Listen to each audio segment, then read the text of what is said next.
Before the stories of philosophers debating in sun-drenched agoras and mighty warriors clashing on windswept plains, there was an even older tale, one etched into the very islands and coastlines of the Aegean Sea. Imagine, if you will, the gentle lapping of waves against shores, not yet dotted with bustling Greek city-states, but home to something far more ancient and, in some ways, more mysterious, the Minoan civilization. These folks, you see, were the original trendsetters of the Bronze Age Aegean, flourishing on the island of Crete from around 2700 to 1450 BCE. They weren't your typical bellicose empire builders. Their power, it seems, came from the sea. They were phenomenal sailors and traders, establishing vast networks that stretched across the Mediterranean, bringing back exotic goods and, more importantly, new ideas. Their palaces, like the sprawling complex at Knossos, were not fortified castles, suggesting a relatively peaceful existence, or at least one where their naval dominance provided ample security. Historians still argue whether their apparent lack of extensive fortifications truly meant a period of sustained peace, or if their natural island defenses simply made massive walls unnecessary. We're talking multi-story structures, elaborate frescoes depicting leaping dolphins and bull-leaping acrobats, a sport, or perhaps a ritual, that sounds utterly terrifying to modern sensibilities, and advanced plumbing systems that would make some current city apartments blush. It's almost as if they had a secret society of interior designers who also happened to be master engineers. But all good things, even incredibly sophisticated Bronze Age civilizations, must eventually face change. Around 1450 BCE, something significant happened to the Minoans. The exact cause is still a bit of a historical whodunit. Was it a massive volcanic eruption on Thera, modern-day Santorini, whose cataclysmic explosion would have sent tsunamis crashing onto Crete and blanketed the island in ash? Or perhaps it was a more insidious, gradual decline, hastened by internal strife, or even, as some theories suggest, an invasion from the mainland. And that's where our next major player enters the scene, the Mycenaeans. Now, if the Minoans were the suave, artistic intellectuals of the Aegean, the Mycenaeans were definitely the brawnier, more militaristic cousins.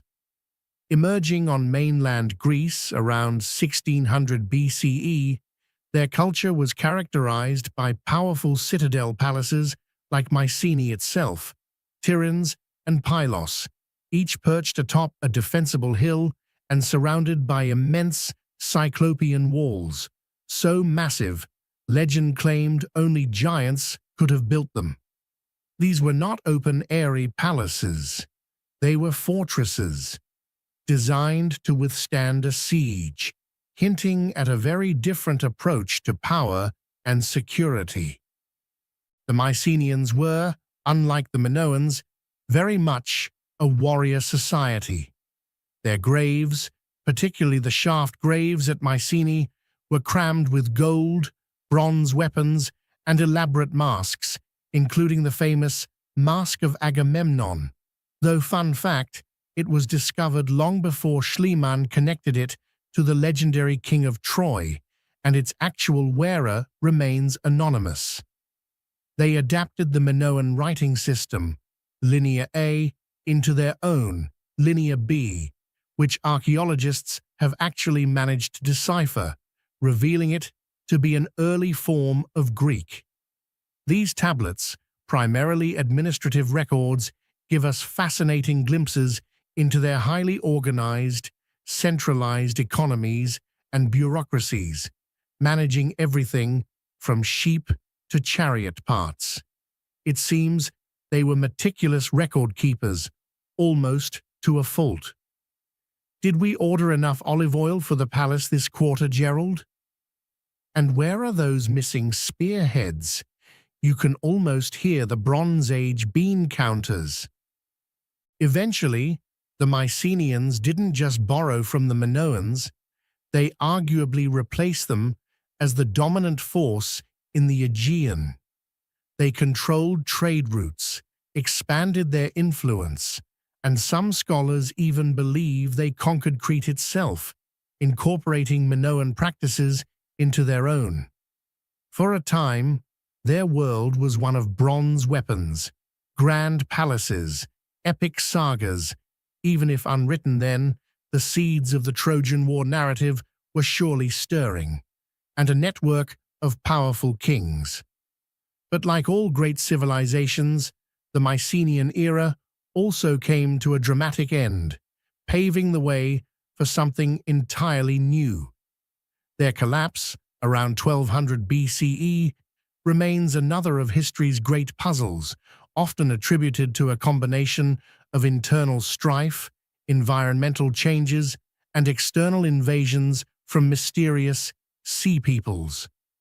And with their fading, the curtain fell on the Bronze Age, preparing the stage for the long, quiet interlude that would follow.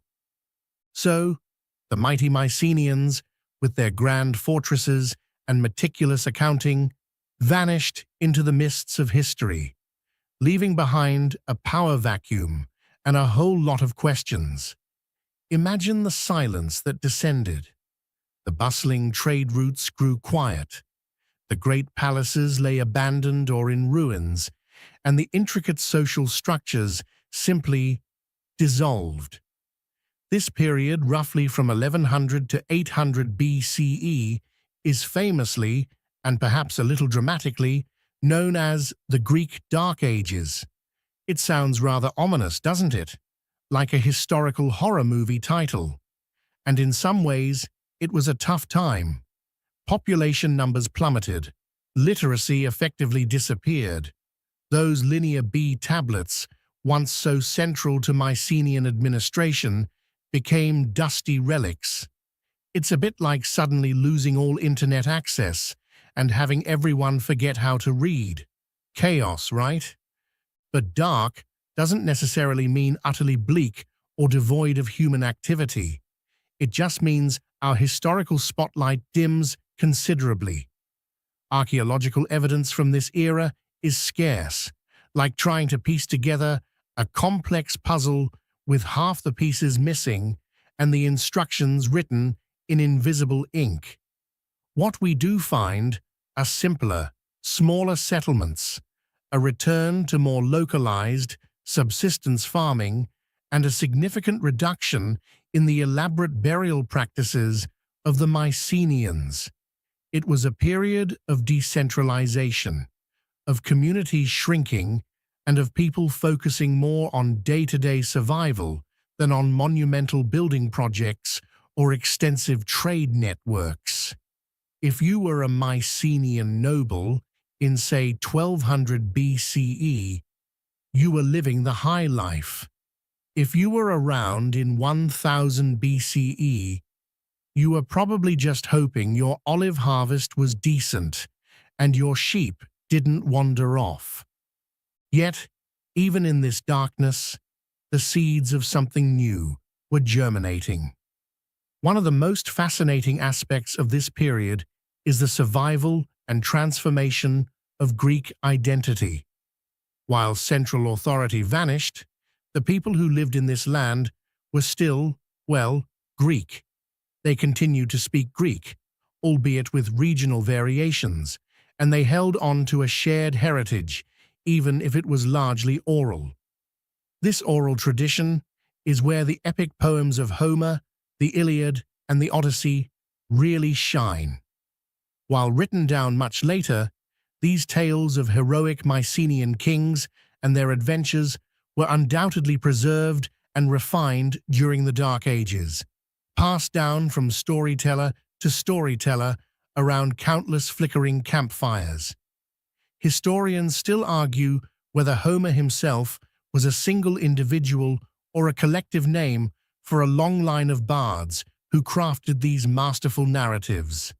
Regardless, these stories provided a vital cultural glue, reminding people of a shared, glorious past, even if that past was now largely idealized. This period also saw some crucial innovations, though perhaps not as flashy as palaces or gold masks. Iron began to replace bronze as the primary metal for tools and weapons. Why is this a big deal? Well, iron ore is far more abundant than copper and tin, the components of bronze, making it more accessible to a wider range of people. This democratized tool-making and weapon-making to some extent, allowing more ordinary farmers to have better plows and more warriors to have effective spears. It's like going from a world where only the rich could afford fancy smartphones to one where everyone can get a decent, affordable model. This shift had profound long-term implications for social structures and military capabilities. Furthermore, out of the scattered communities, a new social organization began to emerge, the oikos. This wasn't just a house, it was the fundamental social and economic unit of the time, encompassing the family, their property, and their slaves or dependents. It was a self-sufficient little world, focused on agricultural production, and it became the building block for the larger social structures that would eventually follow. Think of it as the original mom-and-pop shop, but with way more sheep and a lot more self-reliance. This focus on the household unit, rather than a grand centralized state, would shape the character of the emerging Greek city-states. The people were resilient, adapting to harder times, and slowly, almost imperceptibly, laying the groundwork for the explosion of creativity and political innovation that would define the archaic age. The darkness wasn't an end, but a long, quiet pause, a time for reinvention and rediscovery, allowing the unique spirit of Greek civilization to forge itself anew. Out of the quietude of the Dark Ages, a new form of social and political organization began to stir, a concept so profoundly influential it would echo through Western civilization for millennia: the polis. This wasn't just a city, it was something far more intricate, a unique blend of urban center and its surrounding agricultural land, forming an independent, self-governing community. Imagine if every medium-sized town you knew suddenly declared itself its own country, with its own laws, its own army, and its own distinct identity. That's essentially what happened across the Greek landscape from around the 8th century BCE onwards. Historians still argue whether the polis emerged organically from the scattered oikoi, or if it was a more deliberate invention by nascent elites seeking to consolidate power. Whatever the exact genesis, it was a game-changer. The polis was distinct from the vast, centralized empires of the Near East, like Egypt or Persia, which were ruled by a single, all-powerful king. Instead, each polis was fiercely independent, valuing its autonomy above almost everything else. This fierce independence, while fostering incredible innovation and a strong sense of local patriotism, also led to near-constant rivalries and conflicts between them. It's a bit like having a neighborhood full of highly competitive chefs, each with their own secret recipe and a burning desire to prove theirs is the best. Delicious, but occasionally explosive. Within these emerging city-states, the social fabric began to reweave itself. While kingship was common in the early stages, over time, power often shifted. Aristocracies, rule by the best, which usually meant the wealthiest landowners, became prevalent. These were families whose power derived from their control of land and their military prowess, often through their ability to afford expensive hoplite armor and weaponry. The rise of the hoplite phalanx, a tightly packed formation of citizen soldiers armed with shields and long spears, was a pivotal military innovation of this era. This formation demanded discipline, cohesion, and a collective spirit, as each man's shield protected not only himself, but also his neighbor. This shared military experience, where individual bravery was subsumed by the strength of the unit, fostered a sense of community and equality among the hoplites that would profoundly impact political developments. If you were fighting side by side with your neighbor, risking your life together, it became harder for an aristocratic elite to deny you a say in the affairs of the polis. The revival of trade and craftsmanship also played a crucial role in the development of the polis. As communities became more stable, surplus goods could be produced and exchanged. New markets emerged, facilitating not just the exchange of goods, but also the exchange of ideas. The Phoenicians, those master mariners and traders of the Eastern Mediterranean, brought their alphabet to Greece, a momentous import. The Greeks adapted it, adding vowels, and suddenly, writing was no longer the exclusive domain of palace scribes. It became a tool for broader communication, for laws, for poetry, and eventually for history. This re-emergence of literacy, so lost during the Dark Ages, was like flipping a switch on the lights. Religious practices, too, evolved during this time, moving towards a more standardized pantheon of Olympian gods and shared pan-Hellenic sanctuaries like Delphi and Olympia. These sacred sites became meeting points, fostering a sense of shared Greek identity despite the political fragmentation. It was at these sites that the Olympic Games, those legendary athletic competitions we still celebrate today, would eventually take root, bringing Greeks together in peaceful, well, mostly peaceful, rivalry. Imagine the buzz of the crowd, the smell of dust and sweat, the shouts of encouragement, all under the watchful eyes of Zeus. It was a place where warriors could compete without killing each other, a kind of ancient stress release valve for all that competitive energy. So, the polis, with its unique political structures, its citizen soldiers, its burgeoning literacy, and its common religious practices, became the crucible in which the distinct character of ancient Greece was forged. It was a world of fierce local pride, intense rivalry, and an unwavering belief in self-governance, a concept that, as we'll see, would lead to both incredible triumphs and tragic conflicts.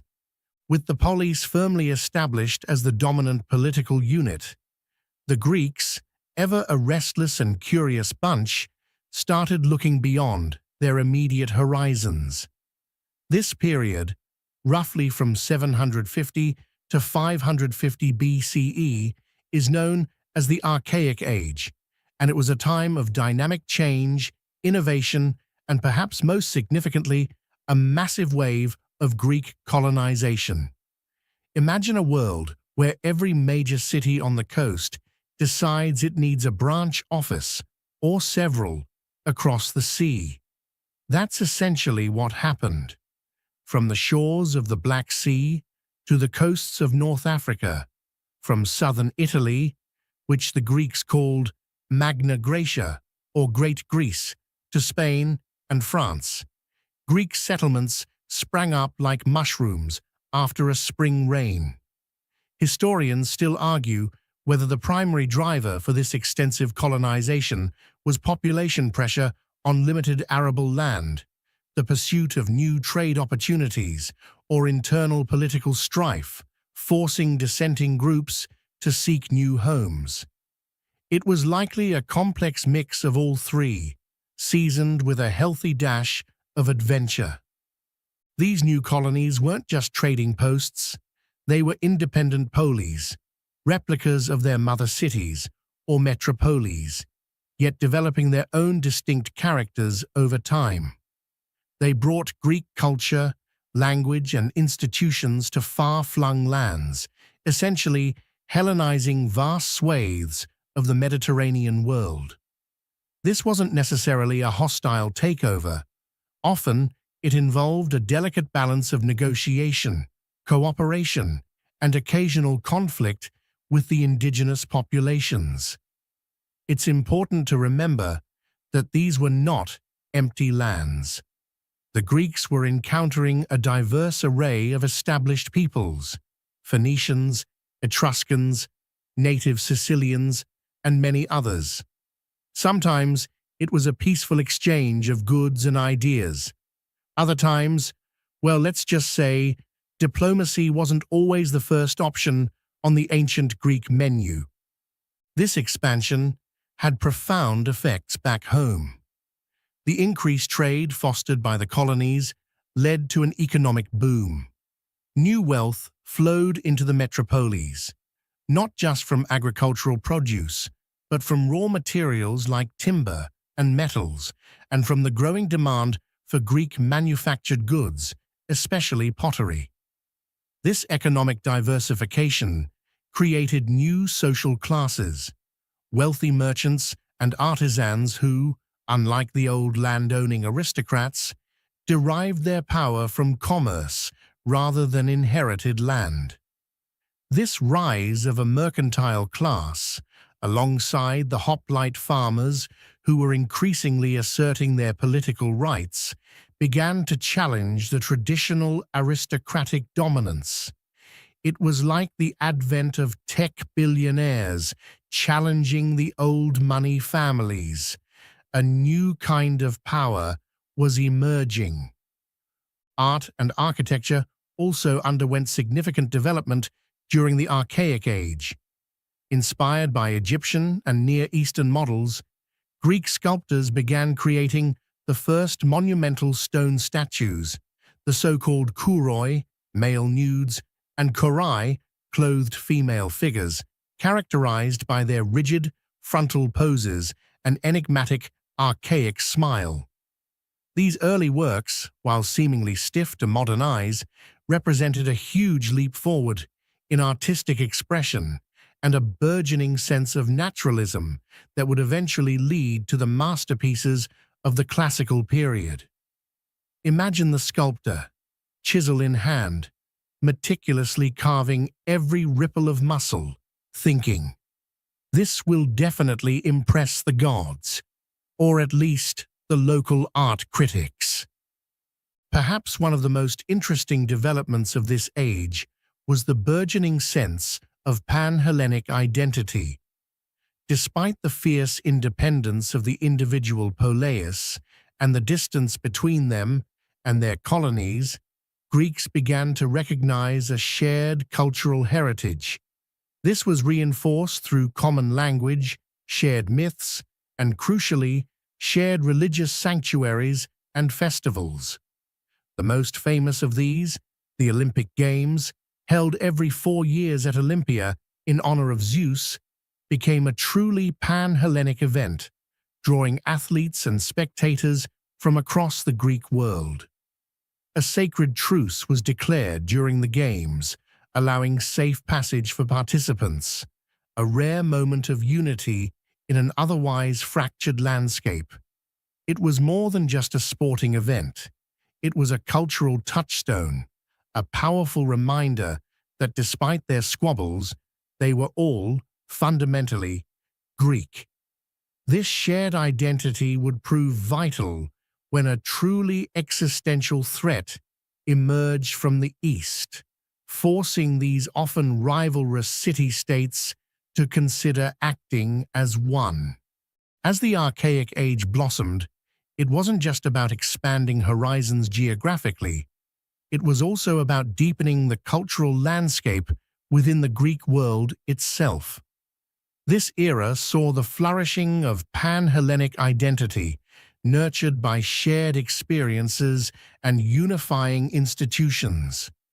While each polis fiercely guarded its unique identity, there were certain cultural touchstones that transcended local loyalties, creating a sense of being Greek in a way that had been impossible during the scattered communities of the Dark Ages. One of the most prominent and enduring of these unifying forces was the Olympic Games. Starting in 776 BCE, or at least that's when the traditional list of victors begins, giving us a neat starting point for chronologies. These quadrennial athletic competitions, held at Olympia in honor of Zeus, became a cornerstone of Greek life. Imagine thousands of Greeks from diverse city-states putting aside their rivalries, at least temporarily, thanks to the sacred truce or ekacheria, to gather in one place. The air would have crackled with anticipation, the sounds of cheering, the dust kicked up by sprinting feet, and the thud of javelins hitting the ground.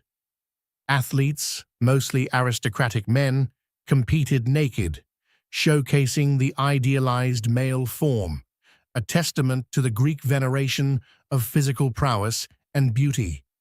Events ranged from foot races and wrestling to boxing, chariot racing, and the grueling pentathlon. Winning an Olympic victory wasn't just a personal achievement, it brought immense glory to your polis.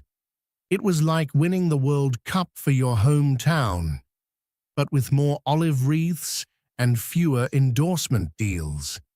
And historians still argue whether the initial purpose of the Games was primarily religious worship, a military training exercise, or simply a showcase for elite status.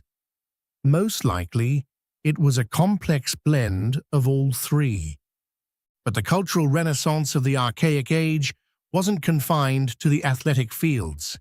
It was also a golden age for early Greek literature and philosophy. Beyond the Homeric epics, new poetic forms emerged. Lyric poetry, characterized by its personal, emotional expression, flourished with figures like Sappho of Lesbos, whose verses explored love, desire, and the human condition with astonishing intimacy. Imagine poetry so raw and powerful, it still resonates thousands of years later, making you wonder if people really haven't changed that much. Her work, though tragically fragmented, offers a window into the inner lives of Greeks beyond the battlefield and political arena. The visual arts, too, continued their trajectory from the stiffness of early archaic sculptures towards greater naturalism. Those archaic smiles on the kouroi and korai began to soften, hinting at the fluidity and dynamism that would define classical Greek art. Temples, built to honor the gods, became increasingly sophisticated in their design, evolving from simpler wooden structures to grand stone edifices adorned with elaborate friezes and pedimental sculptures. The Doric and Ionic orders of architecture, with their distinct column designs, began to solidify, giving a visual language to Greek sacred spaces.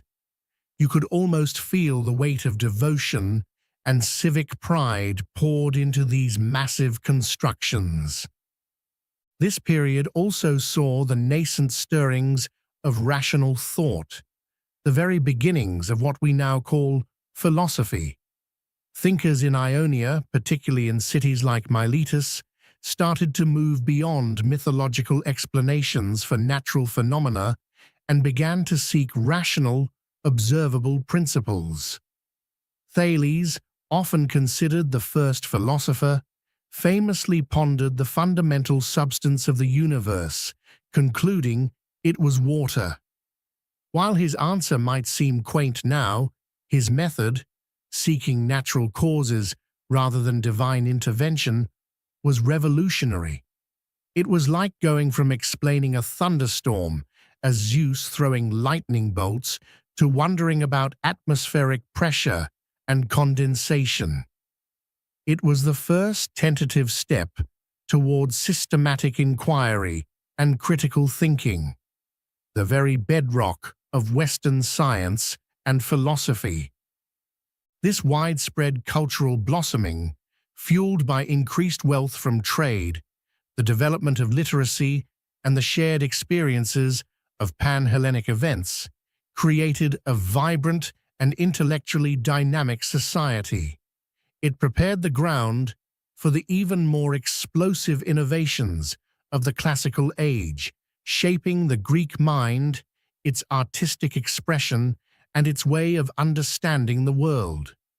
The Greeks were, in essence, tuning their instruments, getting ready for the grand performance that was just around the corner.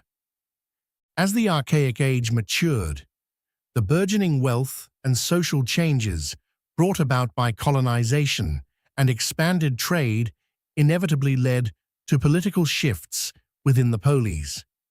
The old aristocratic order, based on hereditary land ownership and the exclusive right to hold power, found itself increasingly challenged. This challenge often came from two directions: the newly wealthy merchant class, who had economic power but lacked political influence, and the growing body of hoplite citizens who, having risked their lives for the polis, felt they deserved a greater say in its governance. It was a pressure cooker, bubbling with ambition and discontent, and it often boiled over into a fascinating, if sometimes turbulent phenomenon: the rise of tyranny. Now, don't let the modern connotations of the word tyrant mislead you entirely. While many tyrants were indeed oppressive rulers who seized power unconstitutionally, in archaic Greece, the term often referred simply to someone who gained sole power through means other than hereditary succession or aristocratic election. Often these early tyrants were popular figures who rose to prominence by championing the cause of the common people, the demos, against the entrenched aristocracies. They promised land redistribution, debt relief, and public works, often delivering on those promises to gain popular support. Think of them as ancient populist leaders, often charismatic and decisive, but operating outside the established rulebook. Historians still argue whether the tyrants were primarily benevolent reformers or self-serving autocrats. The truth, as often is the case, probably lies somewhere in the middle, varying greatly from one tyrant to another. One prime example is Pisistratus, who became tyrant of Athens in the 6th century BCE. He wasn't some bloodthirsty despot. Instead, he implemented policies that benefited the poor, like offering loans to farmers and initiating grand public building programs that created jobs and beautified the city. He also promoted the arts and festivals, like the Dionysia, laying the groundwork for Athens's future cultural flourishing. He essentially paved the way for democracy by weakening the old aristocratic clans and demonstrating that a single, strong leader could sometimes bring stability and prosperity in times of social unrest. It was a clever move, almost like a corporate CEO consolidating power by giving everyone free snacks and a longer lunch break. However, the rule of tyrants was rarely long-lived, and it inherently lacked the legitimacy of traditional authority or broad citizen consensus. Succession was often problematic, and their sons, often less capable or popular, typically struggled to maintain power. This instability eventually led to a backlash, and by the late Archaic period, most tyrannies were overthrown, often by a combination of aristocratic exiles and popular uprisings. The experience, though, was not in vain. The tyrants, by breaking the stranglehold of the old aristocracies and introducing new ideas of governance and public service, inadvertently paved the way for more participatory forms of government. This period of political experimentation wasn't just about tyrants, though. In parallel, some polis began to develop rudimentary forms of proto-democratic or oligarchic systems. Sparta, for instance, evolved a unique political structure that combined elements of monarchy, two kings, aristocracy, a council of elders, the Gerousia, and a limited form of popular assembly, the Apella. Their focus was on military discipline and stability, creating a famously austere and highly structured society. Athens, on the other hand, was moving in a very different direction. Reforms initiated by figures like Solon in the early 6th century BCE aimed to alleviate social tensions by cancelling debts and defining citizenship based on wealth rather than birth, allowing more people to participate in government. These were crucial steps towards democracy, incrementally broadening the base of political participation. It was a slow, sometimes painful process, like trying to teach a very stubborn cat to fetch. The Archaic Age, therefore, was a time of immense social and political ferment. The rise and fall of tyrants, the struggles between aristocrats and common citizens, and the early reforms aimed at broader participation were all part of a dynamic evolutionary process. These internal transformations, coupled with the external expansion of the colonization movement, set the stage for the dramatic clashes that were about to erupt on a much larger international scale, testing the very resilience and unity of the burgeoning Greek world. Just as the Greek city-states were busy experimenting with their new political structures and enjoying their newfound prosperity, a colossal shadow began to lengthen from the east. For centuries, the civilizations of the Near East had operated on a scale far grander than the fragmented Greek world, and now the largest and most powerful empire the world had yet seen, the Achaemenid Persian Empire, was knocking on their door, not gently, but with the full force of its immense military machine. The clash was, in many ways, inevitable, a collision of two fundamentally different ways of life: the vast, centralized, autocratic empire versus the fiercely independent, often quarrelsome, but ultimately free city-states of Greece. The initial spark for the Persian Wars wasn't some grand imperial design to conquer all of Greece, but rather a local rebellion in Ionia, the Greek-speaking cities on the western coast of Anatolia, which had fallen under Persian rule. In 499 BCE, these Ionian Greeks, chafing under Persian satraps, governors, and client tyrants, rebelled. Athens, feeling a kinship with their fellow Greeks and perhaps seeing an opportunity to assert its influence, sent 20 ships to aid the revolt. This was a relatively small gesture, but it was enough to catch the attention of Darius I, the mighty king of Persia. To Darius, this was not a localized uprising. It was an act of insolence, an unwarranted interference in his imperial affairs. He famously vowed revenge, instructing a servant to remind him 3 times a day, "Master, remember the Athenians." It's an almost comically theatrical level of grudge-holding, but it shows how seriously he took the affront. After putting down the Ionian revolt, Darius turned his attention westward. His first major punitive expedition against mainland Greece came in 492 BCE, led by his general Mardonius. This campaign initially met with disaster, as a massive storm off Mount Athos utterly wrecked the Persian fleet. This wasn't just a minor setback, it was a devastating loss of ships and men, a reminder that even mighty empires are sometimes at the mercy of the elements. It's almost as if the Greek gods were subtly hinting, "You're going the wrong way, pal." Undeterred, Darius planned a second, more direct strike. In 490 BCE, a massive Persian fleet carrying tens of thousands of troops sailed directly across the Aegean. Their immediate objective was to punish Athens and Eretria, another city that had aided the Ionian rebels, and to establish Persian dominance.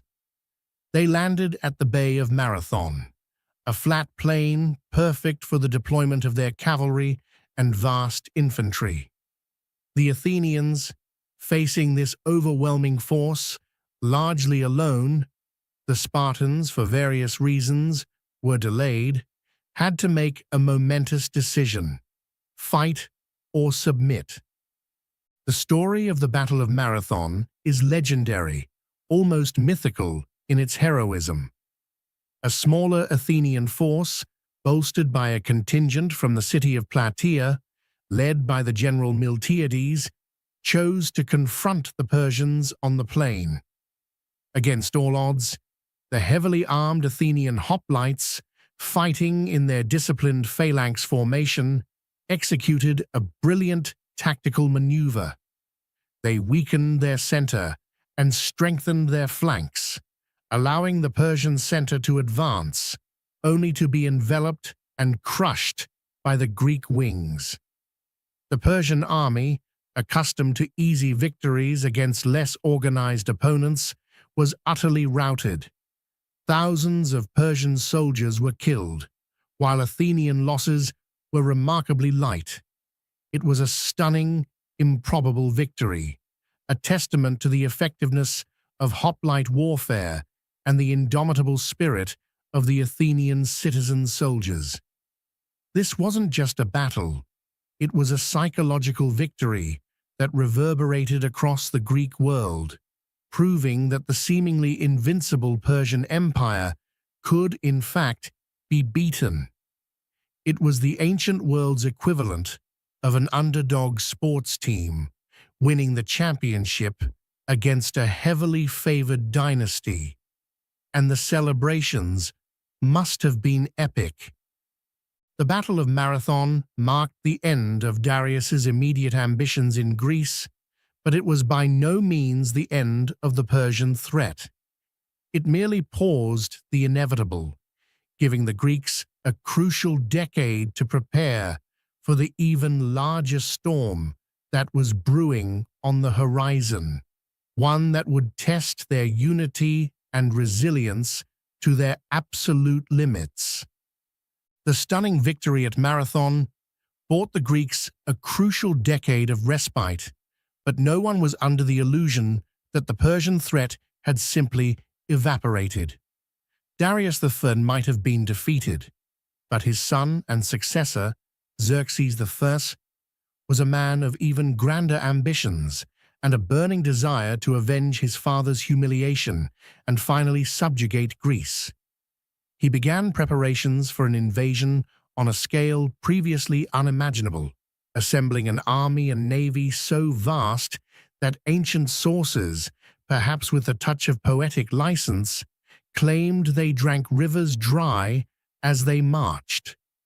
Historians still argue whether the numbers given by Herodotus, our primary source, are truly accurate or simply exaggerations designed to emphasize the overwhelming odds faced by the Greeks.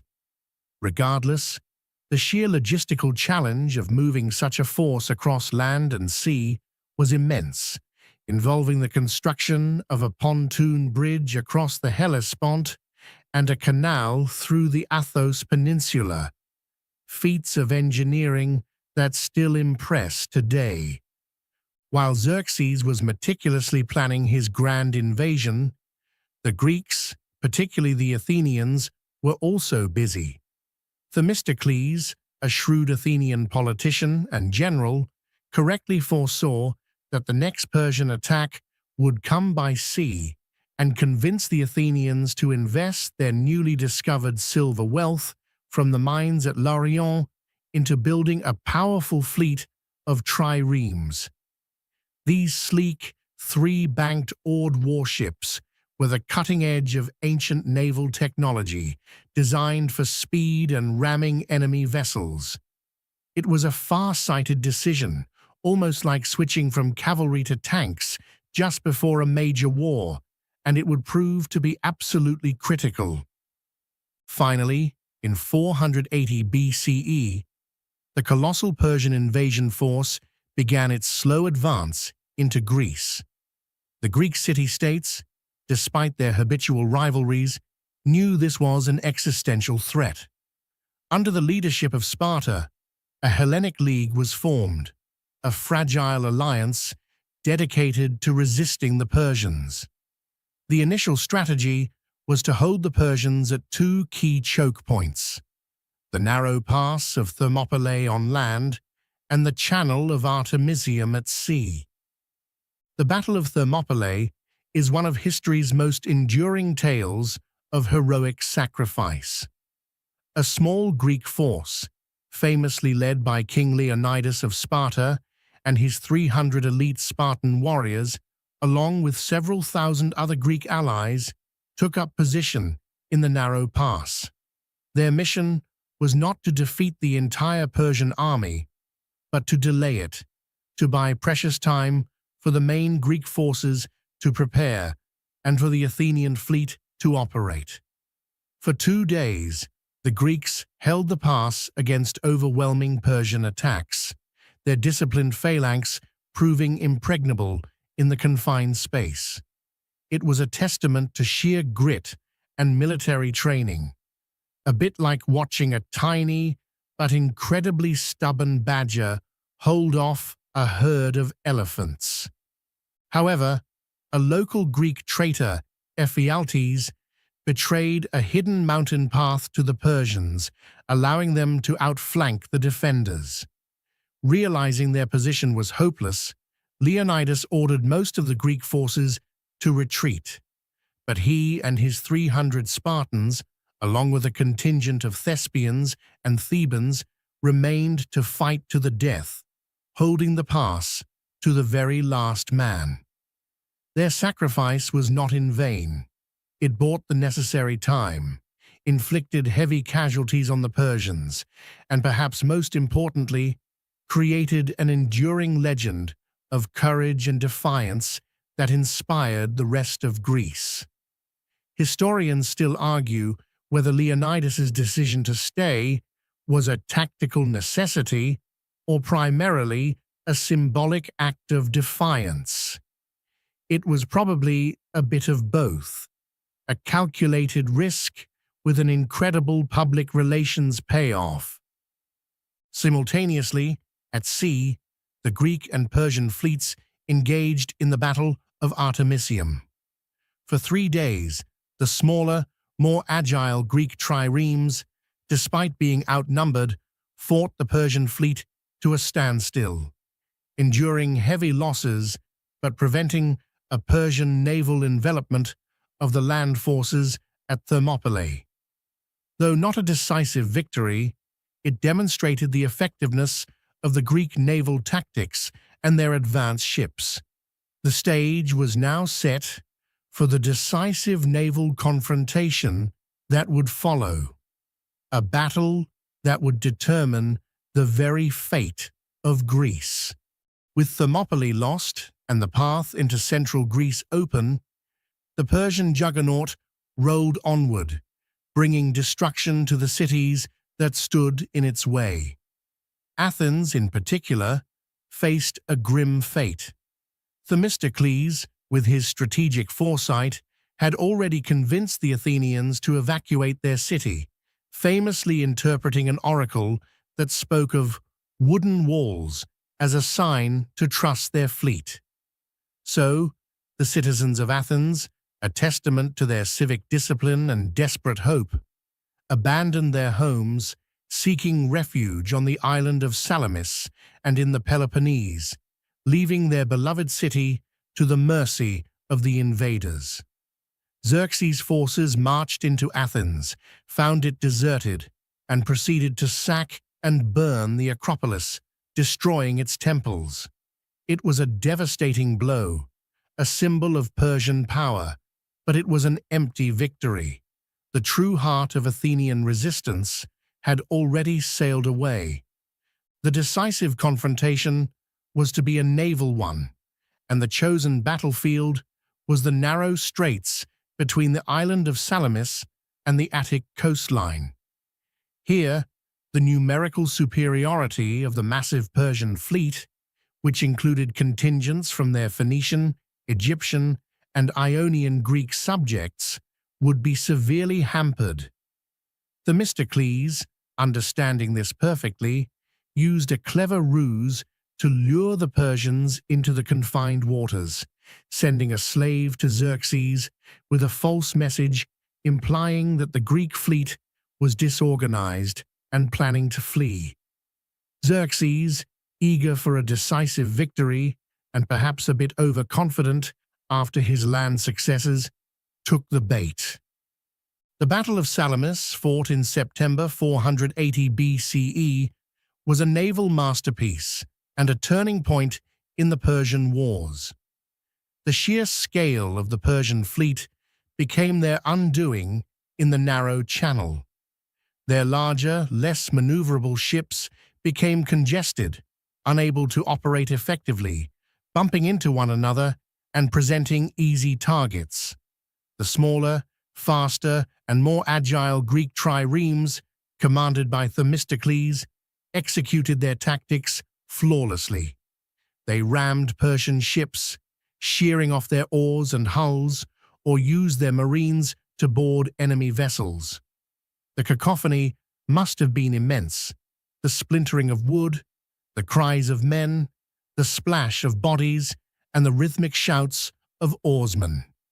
It was chaos for the Persians, choreographed destruction for the Greeks. Xerxes, observing the catastrophe from a golden throne he had set up on a hillside overlooking the straits, watched in horror as his mighty fleet was systematically dismantled. It was a truly bad day at the office for him. Probably involved a lot of shouting at his admirals. The Persian navy was shattered. This wasn't just a defeat. It was a catastrophe that fundamentally altered the course of the war. Without their fleet, the Persians could no longer supply their massive land army effectively or threaten the Greek mainland from the sea. Xerxes, realizing the precariousness of his position and fearing being cut off, decided to withdraw a significant portion of his army back to Asia, leaving behind a substantial force under his general Mardonius to complete the conquest in the spring. The final act of the Persian Wars on Greek soil came with the Battle of Plataea in 479 BCE. Mardonius, with his remaining forces, wintered in Thessaly and then marched into Boeotia. The Greek forces, a combined army of Spartans, Athenians, Corinthians, and other allies, once again led by a Spartan general, Pausanias, met the Persians on the plains near Plataea. After a tense standoff and maneuvering for several weeks, the two armies finally engaged in a pitched battle. The superior training and discipline of the Greek hoplites, fighting on open ground where their phalanx could be used to full effect, proved decisive. Mardonius himself was killed, and the Persian army was utterly routed. It was a devastating land defeat, cementing the Greek victory. Simultaneously, a separate Greek fleet engaged and destroyed the remnants of the Persian navy at the Battle of Mycale off the coast of Ionia, effectively liberating the Ionian Greek cities. The twin victories at Plataea and Mycale decisively ended the Persian invasions of Greece. The Greeks, despite their internal divisions, had defended their freedom against the greatest empire in the world, a feat that would forever shape their self-identity and give rise to an unprecedented period of cultural and political flourishing. Historians still argue whether the Persian Wars were truly an epic clash of civilizations or simply a series of border skirmishes escalated by an ambitious emperor. For the Greeks, however, it was nothing less than the defense of their very way of life. With the Persian threat decisively repelled, a wave of unprecedented confidence and creativity swept through the Greek world, particularly in Athens. The city, which had bravely sacrificed itself to the flames of Persian wrath, now rose from its ashes, poised to enter its most celebrated period, the Golden Age of Athens, roughly from 480 to 404 BCE. This was a time when democracy reached its zenith, when philosophy first truly blossomed, and when art and architecture achieved heights that would inspire millennia. It was like the entire city collectively decided, well, we just beat the biggest empire on earth, so what can't we do? At the heart of this Athenian ascendancy was the development of radical democracy. Building on the reforms of figures like Solon and Cleisthenes, the democratic system in Athens evolved to allow for unprecedented levels of citizen participation. Under the charismatic leadership of Pericles, who dominated Athenian politics for over 3 decades, the city implemented policies that further empowered the demos, the common people. Public offices, including the crucial jury courts and the Council of 500, Boula, were often filled by lot, ensuring a broad cross-section of citizens could participate, not just the elite. Furthermore, Pericles introduced payment for public service, enabling poorer citizens to afford to take time off work to serve the state. Imagine a government where practically every male citizen could, and often did, take a direct role in decision-making. It was direct democracy in action, messy and sometimes slow, but profoundly inclusive by ancient standards. Historians still argue whether Athenian democracy was truly inclusive or merely a system that benefited a privileged few, given the exclusion of women, slaves, and metics or foreign residents. This political innovation was mirrored by an explosion of intellectual and artistic endeavor. The pursuit of knowledge and truth became a central tenet of Athenian life. Philosophy, previously a nascent inquiry, now flourished with giants like Socrates, who famously wandered the agora, engaging citizens in dialectical conversations, challenging assumptions, and seeking universal truths. His method of questioning everything, even established wisdom, laid the foundation for Western philosophical thought.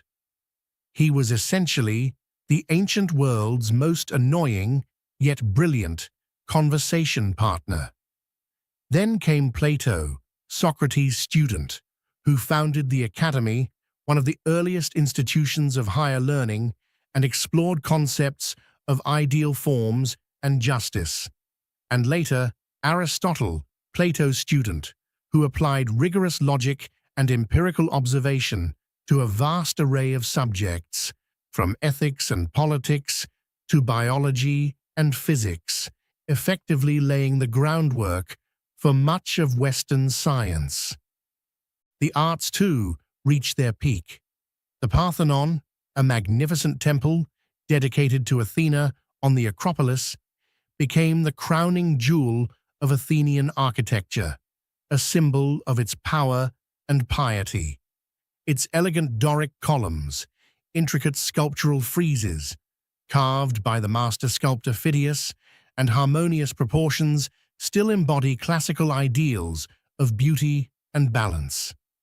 Public funds, derived largely from the tribute of the Delian League, an alliance of Greek city-states formed to continue the fight against Persia, which Athens gradually transformed into an empire of its own, were lavished on these ambitious building projects, providing employment and civic pride. Tragedy and comedy, the foundations of Western theatre, were born and perfected in Athens.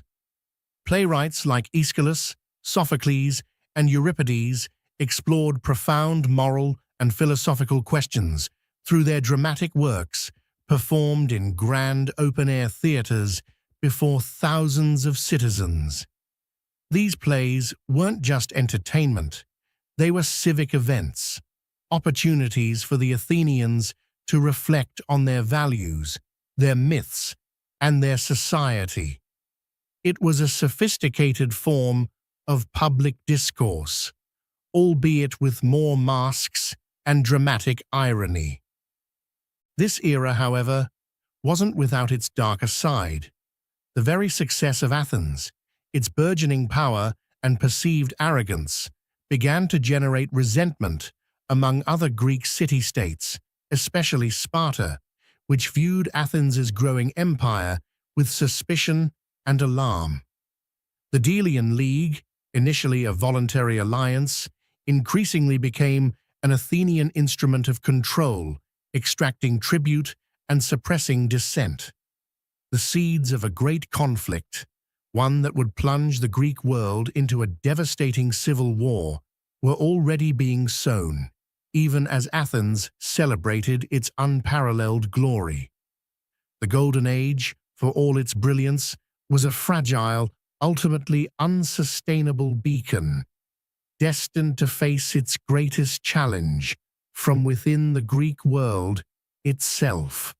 The radiant glow of Athens' Golden Age, for all its artistic and intellectual brilliance, was increasingly overshadowed by the deepening animosity between the two dominant powers of Greece, Athens and Sparta. Their rivalry was not just political, it was a clash of ideologies, a fundamental difference in their ways of life. Athens represented a vibrant, outward-looking democracy, a thalassocracy, sea power that thrived on trade and innovation, fostering intellectual debate and artistic expression. Sparta, by contrast, was an austere, inward-looking oligarchy, a land-based military power defined by its rigorous discipline, communal living, and unyielding focus on military might and stability.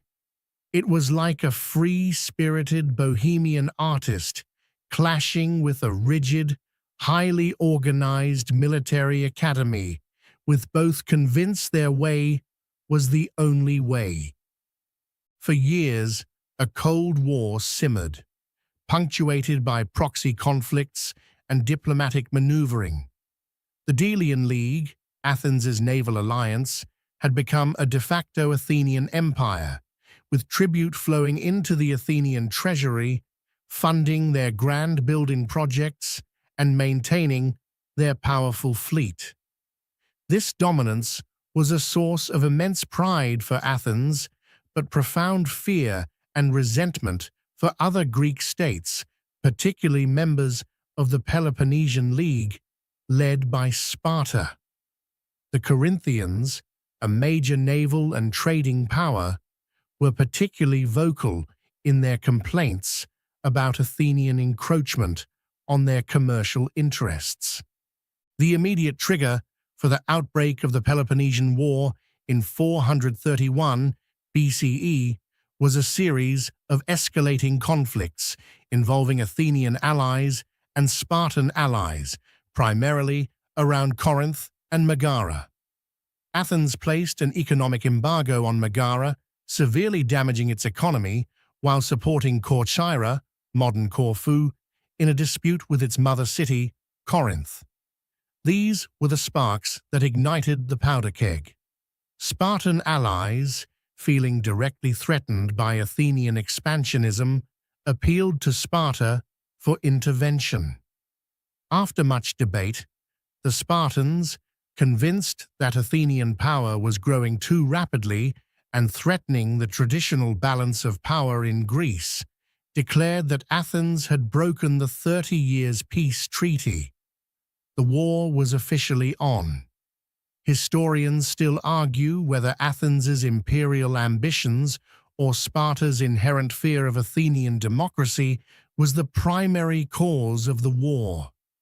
Most likely, it was an intricate web of both, tangled together with mutual distrust.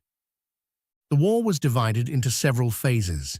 The first, often called the Archidamian War, named after the Spartan king Archidamus II, lasted from 431 to 421 BCE. Sparta, with its superior land army, pursued a strategy of annual invasions of Attica, the Athenian countryside, laying waste to the agricultural land. Their goal was to draw the Athenians out into a pitched battle, where the Spartan hoplites were virtually unbeatable. However, Themistocles' earlier foresight had paid off. Athens' long walls, which connected the city to its port of Piraeus, made it impervious to land siege. The Athenian strategy, championed by Pericles, was to avoid direct land confrontation, rely on their impregnable walls for defense, and use their superior navy to import supplies, launch raids on the Peloponnesian coast, and disrupt Spartan trade. It was a classic land power versus sea power stalemate, a bit like two boxers, one preferring to jab and move, the other wanting to go for the knockout punch. Pericles' strategy initially worked, but it had a tragic flaw. By bringing the entire population of Attica within the walls of Athens, the city became severely overcrowded. This created ripe conditions for disaster, and in 430 BCE, the Athenian plague struck. The devastating epidemic, likely a virulent strain of typhus or a similar disease, swept through the cramped city, killing a significant portion of its population, including Pericles himself. This was a catastrophic blow, not just in terms of lives lost, but in terms of leadership and morale. The plague revealed the vulnerability of Athens' strategy and exposed the limits of their naval supremacy. It was an unforeseen, devastating curveball that profoundly altered the course of the war, shaking the very foundations of Athenian society and confidence. The optimism of the Golden Age began to give way to a grim struggle for survival, a testament to how quickly even the mightiest can be brought low by an invisible enemy. The Athenian plague was a brutal, indiscriminate force, ripping through the crowded city with merciless efficiency. Imagine a bustling metropolis, accustomed to vibrant public life and intellectual discourse, suddenly transformed into a breeding ground for sickness and despair.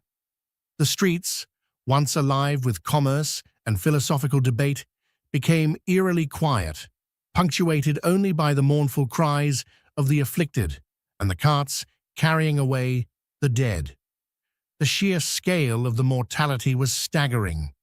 Ancient sources describe bodies piling up, laws breaking down, and a pervasive sense of hopelessness. It wasn't just the physical toll. The psychological impact was immense, eroding the civic spirit that had defined the Golden Age. Even the mighty Pericles, the architect of Athenian greatness and their wartime strategy, succumbed to the disease in 429 BCE.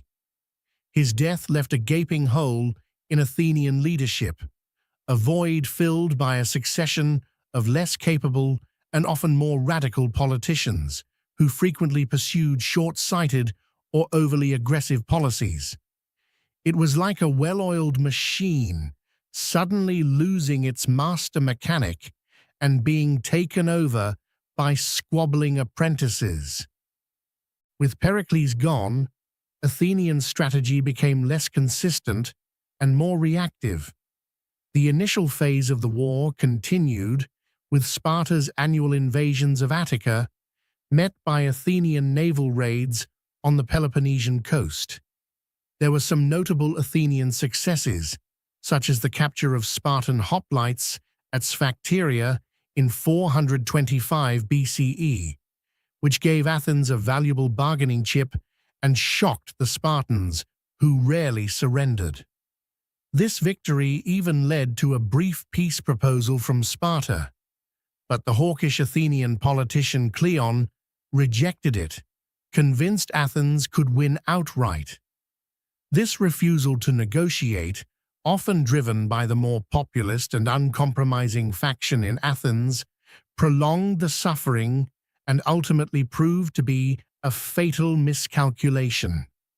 Historians still argue whether Cleon's intransigence or the inherent nature of the Athenian and Spartan systems made a lasting peace impossible. The war then entered a more fluid and increasingly brutal phase. Both sides suffered significant setbacks. The Spartans, under the brilliant general Brasidas, launched a daring campaign in northern Greece, capturing important Athenian dependencies and threatening their access to vital resources like timber and silver.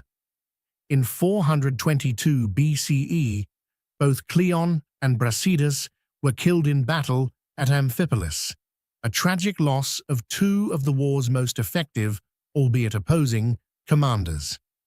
Their deaths paved the way for a temporary truce, the Peace of Nicias, signed in 421 BCE. It was meant to last for 50 years, a much-needed breath for an exhausted Greece. For a few years, there was a tentative calm, but the underlying tensions and ambitions remained, simmering just beneath the surface. It was more of a prolonged time-out than a true resolution, like siblings agreeing to stop fighting only because they're both out of breath. However, the peace was fragile and short-lived. Ambitious leaders on both sides, particularly the charismatic but notoriously unreliable Athenian statesman Alcibiades, refused to accept the status quo. Alcibiades, a brilliant but self-serving aristocrat, advocated for an ambitious and ultimately disastrous Athenian expedition to Sicily. He argued that conquering Syracuse, the wealthiest and most powerful city on the island, would provide Athens with immense resources and break Spartan power once and for all. Many Athenians, still reeling from the plague and years of war, were hesitant, but Alcibiades' persuasive rhetoric and the lure of immense wealth swayed the assembly. The Sicilian expedition, launched in 415 BCE, was an enormous undertaking, the largest overseas expedition ever mounted by a Greek state. A massive fleet, carrying thousands of hoplites and sailors, set sail for Sicily, a display of Athenian power and hubris. But from the very beginning, things went wrong. Alcibiades himself was recalled to Athens on charges of impiety almost immediately after the fleet departed, only to defect to Sparta when facing potential conviction. The Athenian command in Sicily was divided and plagued by indecision. The Syracusans aided by Spartan military advisors, proved to be far tougher opponents than anticipated, and the Athenians found themselves bogged down in a protracted siege. After 2 years of brutal fighting, marked by disease, supply issues, and a series of tactical blunders, the entire Athenian expedition was annihilated in 413 BCE. The vast fleet was destroyed, and tens of thousands of Athenian soldiers and sailors were either killed or captured and condemned to forced labor in Sicilian stone quarries. It was an unmitigated catastrophe, a blow from which Athens would never fully recover. The Peloponnesian War, far from ending, had just entered its final, most desperate phase, with Athens severely weakened and Sparta poised for its ultimate triumph. The annihilation of the Sicilian expedition was a catastrophic blow to Athens, far more devastating than any single defeat they had suffered previously. It wasn't just the loss of ships and men, it was a profound psychological shock, stripping away the illusion of Athenian invincibility and shattering their morale. Imagine losing your entire navy, a significant portion of your fighting-age male population, and all the financial investment in one disastrous gamble. The city reeled, on the brink of despair and facing internal political upheaval, including a brief oligarchic coup. The Spartans, seeing their moment, renewed the war with vigor, establishing a permanent fort at Decelea in Attica, which effectively cut off Athens from its agricultural heartland and silver mines. This strategic move forced Athens to rely entirely on seaborne supplies, a constant drain on their remaining resources. It was a bit like putting a permanent chokehold on an already weakened opponent. Despite these immense setbacks, Athens, with a remarkable display of resilience, somehow managed to struggle on for another decade. They scraped together new fleets, drawing on their remaining reserves and the loyalty of some allies. The war became a grinding naval struggle in the Aegean, fought over control of trade routes and tribute-paying cities. The Spartans, traditionally a land power, were now forced to build and maintain a navy, a task at which they were initially quite clumsy. However, they found crucial support in an unlikely ally, the Persian Empire. The very empire the Greeks had so bravely repelled now saw an opportunity to sow discord and weaken the unified Greek states. Persia provided the Spartans with much-needed gold to build and maintain their fleet, essentially funding their war effort against Athens. It was a cynical but effective strategy, a classic enemy of my enemy is my friend scenario. Historians still argue whether Persia's support for Sparta was a long-term strategy to conquer Greece or simply a means to restore its prestige after the Persian Wars. The war's final phase saw a string of brutal naval battles. Athenian generals, sometimes despite internal political divisions, showed flashes of their old brilliance. The Battle of Aegian in 406 BCE was a significant Athenian victory, where they managed to defeat a Spartan fleet. However, the subsequent failure of the Athenian commanders to rescue their shipwrecked crews due to a storm led to a controversial trial and execution of several victorious generals, further weakening Athenian leadership. This kind of self-inflicted wound, born of internal strife and a demand for absolute accountability, was a recurring theme in Athens' decline. It's like firing your best players after a winning game because they didn't high-five everyone perfectly.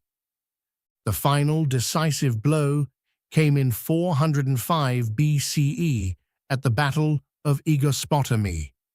The Spartan fleet, under the brilliant command of Lysander, caught the main Athenian fleet by surprise while it was beached and its crews dispersed. It was an almost total massacre. Lysander captured virtually all of the Athenian ships, effectively ending their naval power. This defeat was irreparable. Without a navy, Athens could no longer import food or maintain contact with its remaining allies. The long walls, once their impenetrable shield, now became their prison. Starvation quickly set in. With no means of resistance, Athens was forced to surrender in 404 BCE. The terms of surrender were harsh, but perhaps surprisingly, not utterly annihilating. Sparta, wary of creating an even more powerful Thebes or Corinth, who wanted to raze Athens to the ground, opted for terms that broke Athens' power but allowed it to survive as a political entity. Athens was forced to dismantle its long walls and fortifications, surrender its remaining fleet, all but 12 ships, abandon its empire, and accept an oligarchic government imposed by Sparta, the notoriously brutal 30 tyrants. This regime, backed by a Spartan garrison, terrorized the city for a brief period, executing opponents and confiscating property, but it was eventually overthrown by Athenian exiles and democrats in a remarkably swift and successful counter-revolution, restoring democracy in 403 BCE.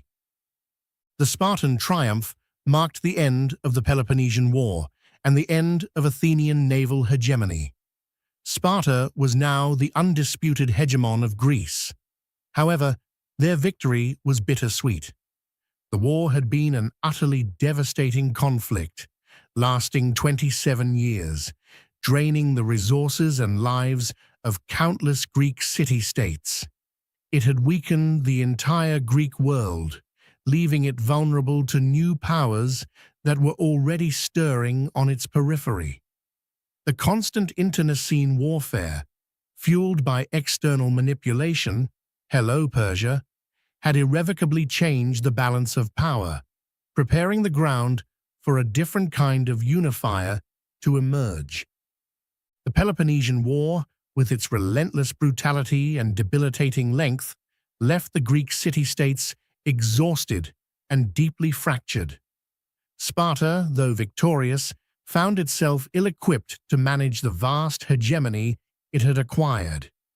Its rigid, militaristic system, designed for internal stability and military conquest, lacked the diplomatic flexibility and administrative infrastructure to effectively govern a wide network of former Athenian allies and disgruntled former Spartan allies. It was like a superb hammer trying to do the job of a delicate scalpel, powerful but prone to smashing everything. This led to resentment and repeated conflicts. The years immediately following the Peloponnesian War were a confusing and turbulent period known as the Spartan hegemony, roughly from 404 to 371 BCE. Sparta attempted to impose its will on the other Greek states, installing oligarchies loyal to them and demanding tribute.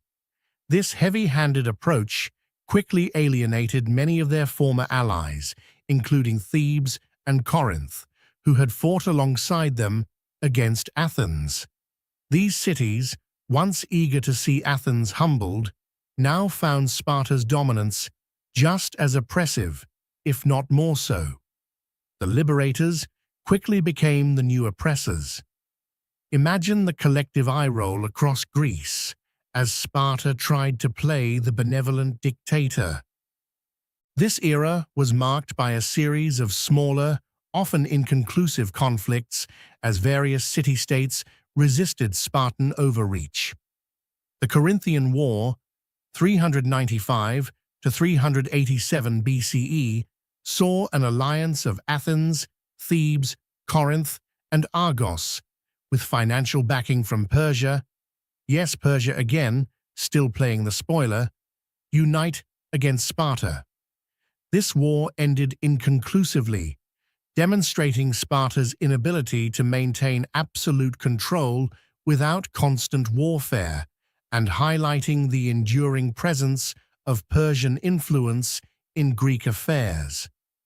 The so-called King's Peace that ended the war was brokered by Persia and effectively gave Persia control over the Greek cities in Asia Minor, a bitter pill for many Greeks who had fought so hard to repel Persian invasions. It was a stark reminder of their continued vulnerability and disunity. Historians still argue whether this period represents Sparta's incompetence in foreign policy or simply the inherent impossibility of uniting such fiercely independent city-states under any single power. Amidst this constant infighting and shifting alliances, something significant was stirring in the northern periphery of the Greek world. Far from the sophisticated philosophical debates of Athens or the rigorous military training of Sparta lay the kingdom of Macedon. For centuries, the Greeks of the south had viewed Macedonians as semi-barbarian, a rough-and-tumble people on the fringes of civilization, speaking a dialect that was barely intelligible and organized as a monarchy rather than a polis. They were often dismissed as crude hillbillies, barely worth a second glance. However, this perception failed to grasp the raw potential brewing in this seemingly backward kingdom. Macedon possessed abundant natural resources, timber, gold, and agricultural land, which allowed it to develop a robust economy, largely unburdened by the constant wars that plagued the south. Crucially, it was a unified kingdom under a strong central monarchy, unlike the fragmented Greek city-states. While the polis exhausted themselves in endless internecine conflicts, Macedon was quietly consolidating its power, forging a professional army, and developing innovative military tactics. The turning point for Macedon came with the ascension of Philip II to the throne in 359 BCE. Philip was a truly remarkable figure, a military genius and a cunning diplomat who had spent time as a hostage in Thebes, where he undoubtedly observed the military innovations of Epaminondas and the weaknesses of the Greek city-states. He understood that Greek disunity was their Achilles' heel, and that their exhausted state provided a unique opportunity. He was no polished Athenian orator, nor a stoic Spartan warrior, but he possessed a ruthless pragmatism and an almost terrifying ambition. He was the kind of guy who saw an empty dance floor and immediately started planning a flash mob. Under Philip, Macedon transformed from a minor regional power into a formidable military machine. He reformed the Macedonian army, introducing the revolutionary Macedonian phalanx with its longer pikes, the sarissa, a highly disciplined and adaptable fighting force. He also integrated cavalry and siege engines, creating a combined arms approach that was far superior to the traditional hoplite phalanx of the southern Greeks. Philip was about to turn the fractured Greek world on its head, and the stage was set for a new, unifying, and ultimately dominating force to emerge from the shadows of the north.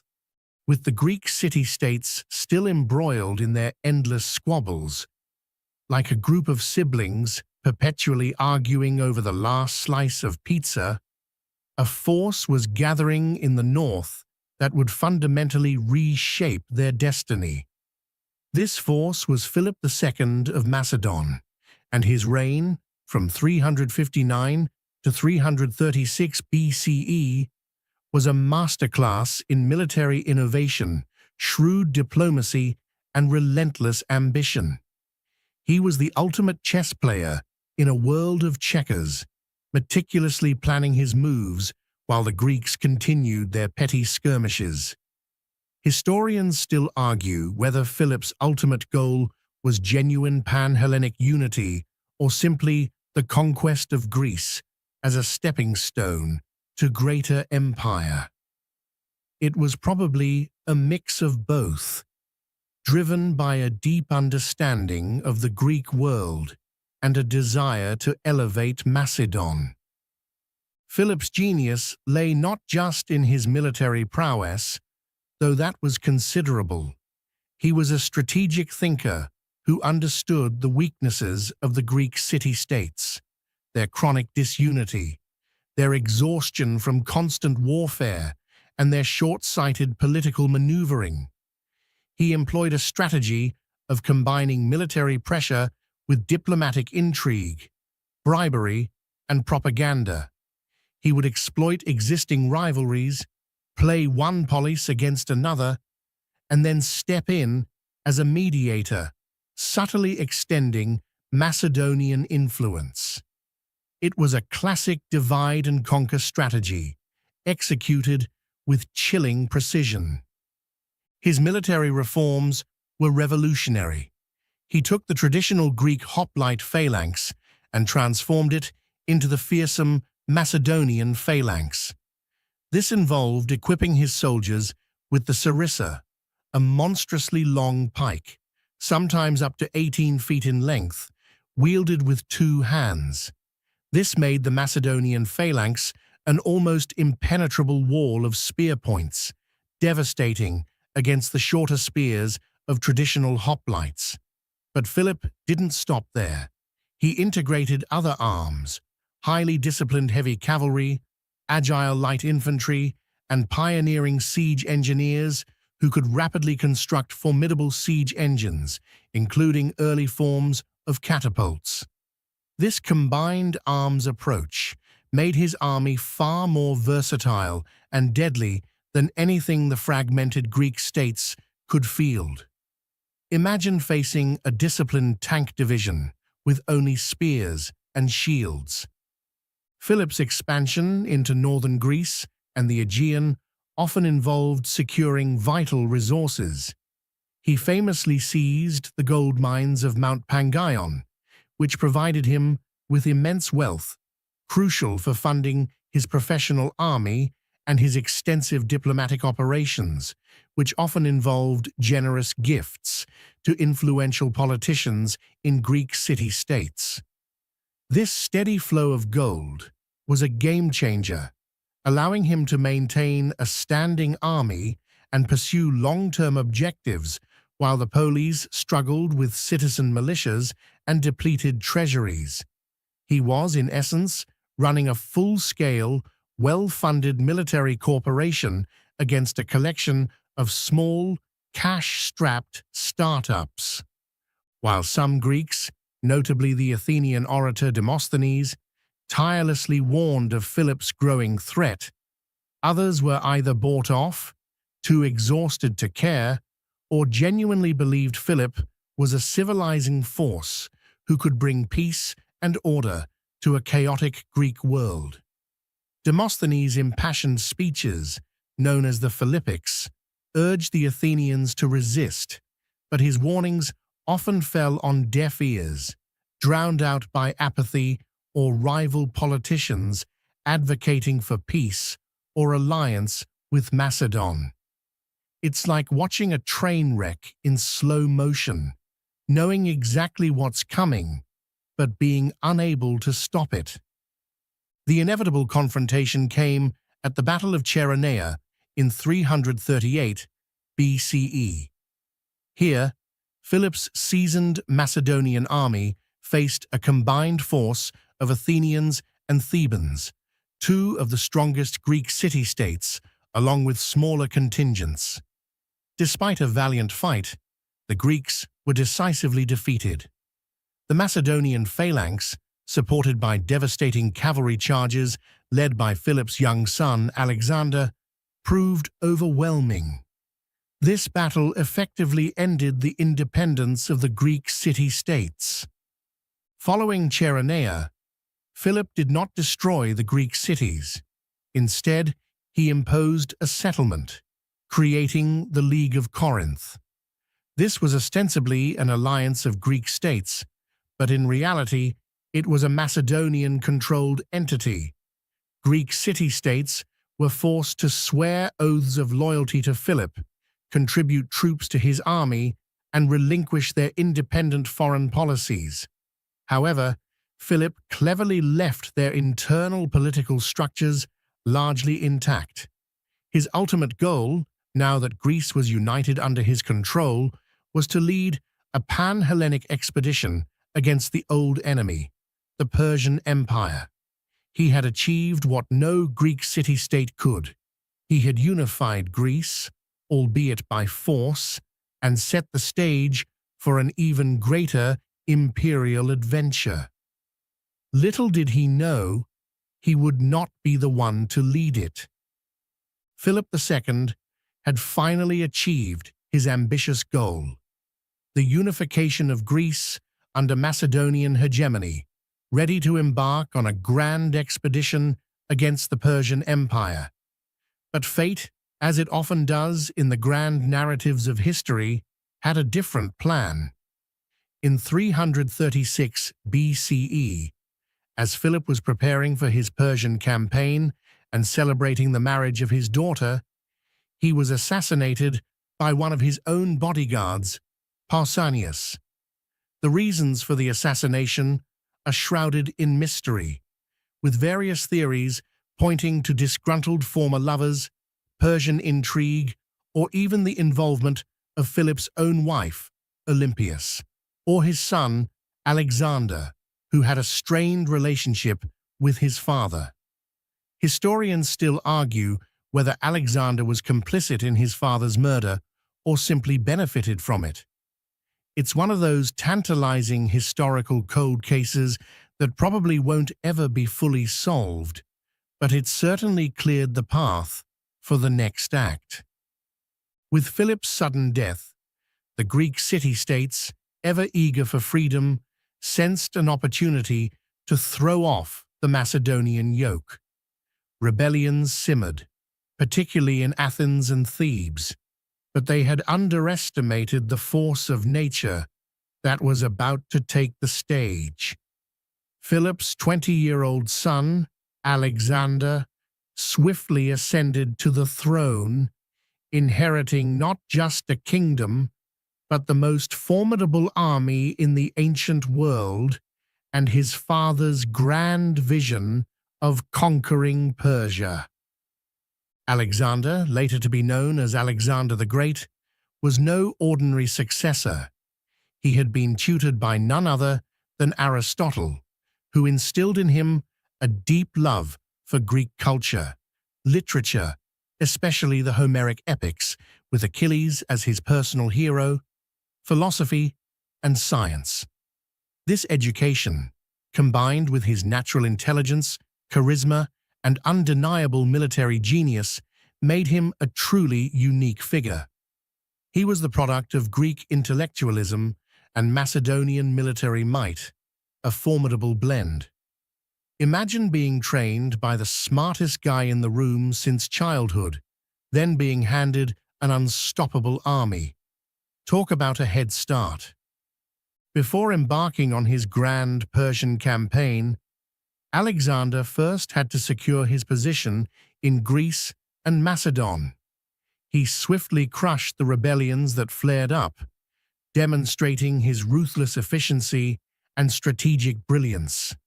Thebes, which had rebelled particularly fiercely, faced his wrath. After a brief siege, Alexander razed the city to the ground, sparing only the temples and the house of the poet Pindar, and selling its inhabitants into slavery. This brutal act served as a chilling warning to the other Greek city-states. Challenge Alexander and face utter devastation. It was a clear, unambiguous message, delivered with extreme prejudice, and it effectively quashed any further thought of rebellion. The Greeks learned very quickly that this new Macedonian king was not to be trifled with. Once Greece was pacified and his northern borders secured, Alexander turned his full attention to the grand design Philip had envisioned, the conquest of the Persian Empire. In 334 BCE, Alexander crossed the Hellespont into Asia Minor, leading an army of roughly 40,000 Macedonians and Greeks. It was a moment laden with symbolic significance, echoing the mythological heroes of the past. He visited the site of Troy, paying homage to Achilles, signifying that his campaign was not just about conquest, but about avenging the Persian invasions and reclaiming the glory of Greece. He was, in his own mind, a living embodiment of Greek heroism, ready to conquer the barbarous East. His early campaigns in Asia Minor demonstrated his tactical brilliance and the superiority of his combined arms army. At the Battle of the Granicus River, his first major engagement against a Persian force, Alexander led a daring cavalry charge across the river, routing the Persian satraps and their Greek mercenary forces. This victory opened up Asia Minor to his advance, securing his supply lines and gaining him crucial momentum. It was an audacious move, almost reckless, but it paid off spectacularly. He was not merely a general, he was a leader who inspired fierce loyalty and sometimes terrifying courage in his men, often leading from the front, taking immense personal risks. The Persian Empire, vast and seemingly invincible, was about to face an adversary unlike any it had ever encountered, a young king fueled by ambition, military genius, and a sense of destiny. With Asia Minor firmly under his control after the Battle of the Granicus, Alexander the Great, with the momentum of a runaway train, set his sights on the heart of the Persian Empire. This wasn't going to be a mere punitive expedition. This was an invasion aimed at total conquest. His campaigns, stretching across vast and diverse lands, would redefine the boundaries of the known world and forge an empire that, though short-lived in its original form, would have an enduring cultural impact. He wasn't just conquering territory, he was, perhaps unknowingly, spreading Hellenic culture wherever his boots touched the ground. The first major confrontation with the bulk of the Persian army, led by King Darius III himself, came at the Battle of Issus in 333 BCE. Darius, leading an army estimated to be significantly larger than Alexander's, had positioned his forces on a narrow coastal plain, a tactical blunder that negated his numerical superiority. Alexander, with his characteristic audacity, seized the opportunity. He personally led a decisive cavalry charge directly at the Persian center, aiming for Darius's command. The shock of the charge, combined with the relentless pressure of the Macedonian phalanx, caused the Persian lines to crumble. Darius himself, witnessing the rout, fled the battlefield in his chariot, leaving his family, including his mother, wife, and daughters, to be captured by Alexander. This was not just a military victory. It was a huge psychological blow to the Persian Empire, showing their king to be vulnerable and their army beatable. After Issus, Alexander didn't immediately pursue Darius. Instead, he embarked on a deliberate campaign to secure the eastern Mediterranean coast, aiming to deny the Persian fleet any bases and ensure his supply lines from Greece were safe. This included the famously difficult siege of Tyre in 332 BCE. Tyre was a formidable island city, seemingly impregnable. But Alexander, with his unparalleled determination and engineering prowess, ordered the construction of a massive causeway, a mile long, to connect the mainland to the island, effectively turning it into a peninsula.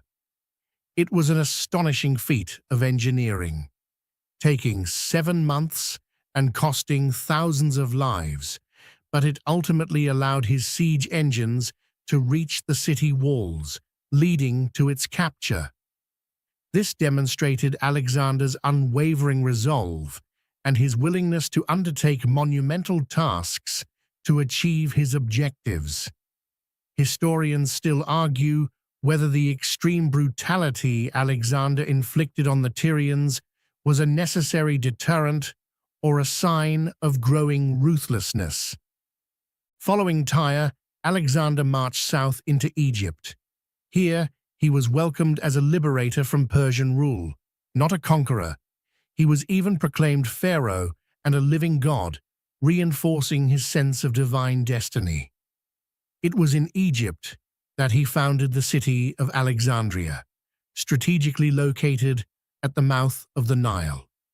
This city would quickly grow into a vibrant hub of trade, culture, and learning, destined to become one of the greatest cities of the ancient world, boasting its famous library and lighthouse.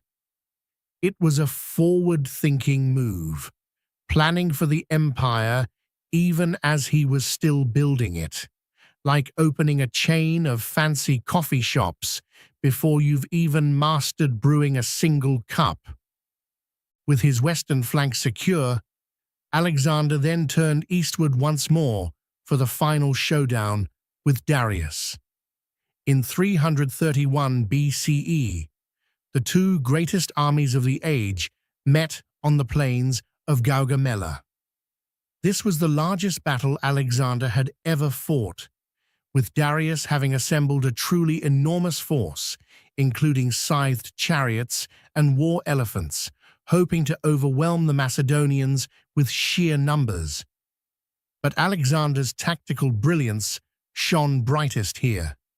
He expertly maneuvered his smaller army, drawing the Persian flanks away and creating a gap in their center. He then, once again, led a daring wedge-shaped charge directly at Darius's position. Faced with Alexander's relentless personal attack, Darius, despite his numerical superiority, broke and fled the field for a second time, a decisive moment that effectively sealed the fate of the Persian Empire. The victory at Gaugamela opened the road to the great Persian capital cities, Babylon, Susa, and Persepolis. Alexander entered them in triumph, seizing immense treasures accumulated over centuries. Persepolis, the ceremonial capital, was famously burned to the ground, an act whose motives are still debated. Was it revenge for the Persian burning of Athens, an act of drunken revelry, or a calculated political statement?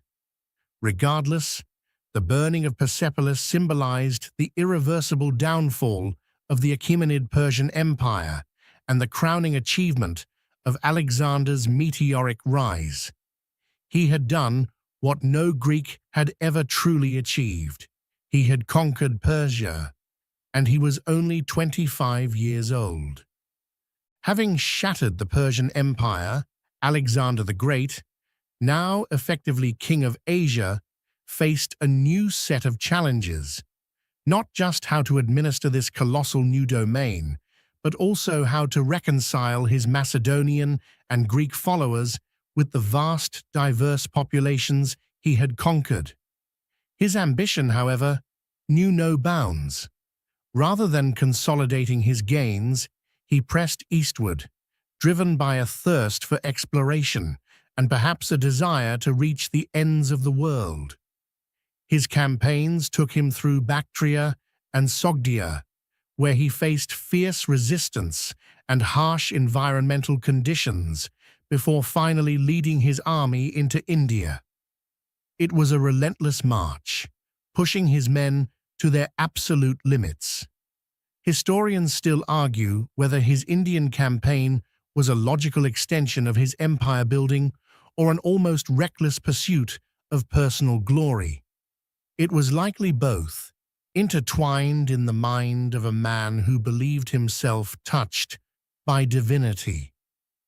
In India, Alexander encountered new challenges: formidable local kingdoms, the legendary war elephants, and the punishing monsoon season. His most famous victory here was against King Porus at the Battle of the Hydaspes River in 326 BCE. Despite the elephants, which initially terrified his troops, Alexander's superior tactics and discipline prevailed. But it was a hard-fought victory that showed the limits of even his extraordinary army. It was like finally reaching the final boss level in a video game, only to discover the boss has a pet dragon and an army of ninjas.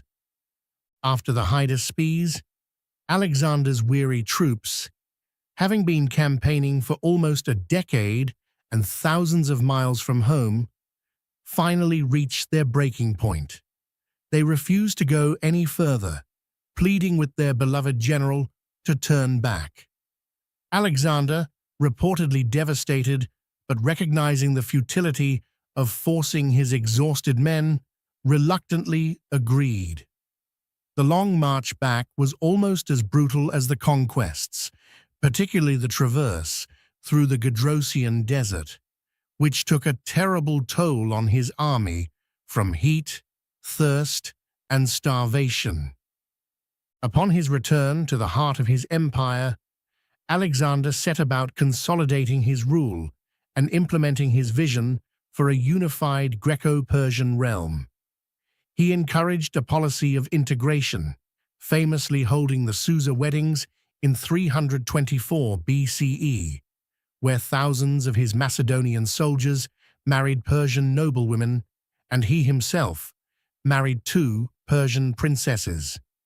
He incorporated Persian noblemen into his administration and army, promoting merit over ethnicity, which often alienated his more conservative Macedonian officers who felt marginalized. He aimed to create a hybrid Greco-Persian culture, blending the best of both worlds, a truly audacious vision for the time. It was a bit like trying to merge 2 rival sports teams and expecting everyone to instantly become best friends. However, Alexander's grand designs and relentless pace took their toll.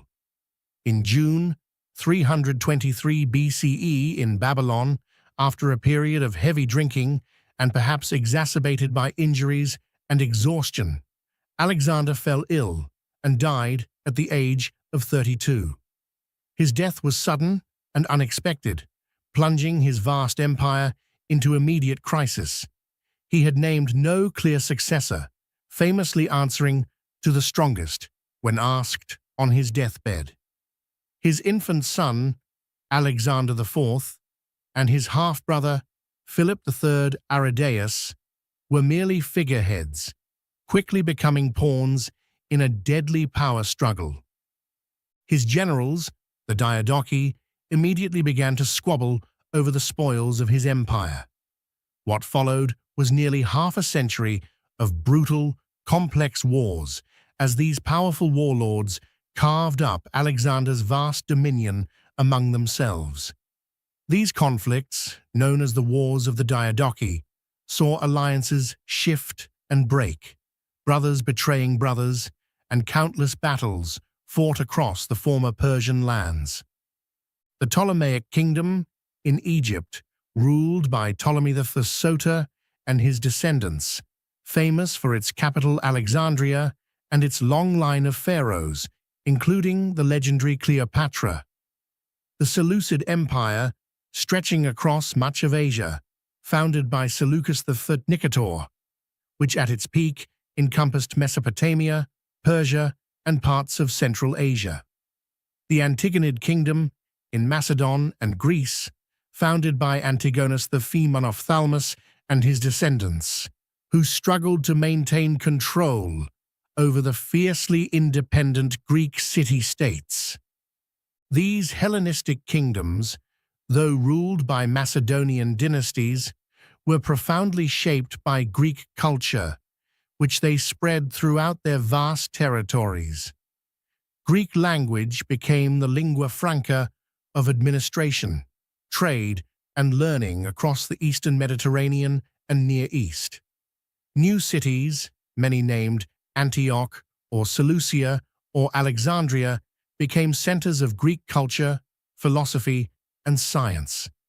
The era of the polis as the dominant political unit was effectively over, replaced by these larger, more centralized monarchies.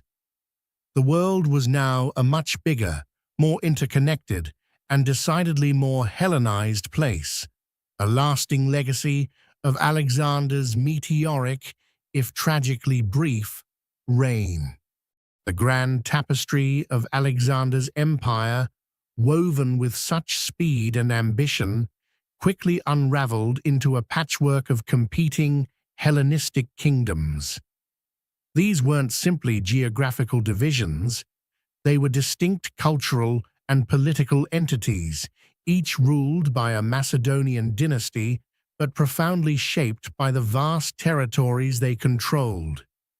Yet for all their internal struggles and the constant warfare between them, they maintained a distinctly Greek character, propagating Hellenic culture, language, and institutions across the former Persian lands.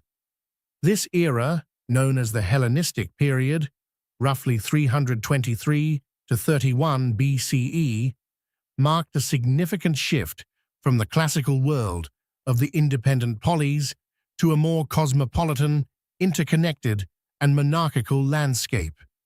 It was a world where Greek was spoken from the Mediterranean to the Indus, and Greek art and philosophy found new patrons.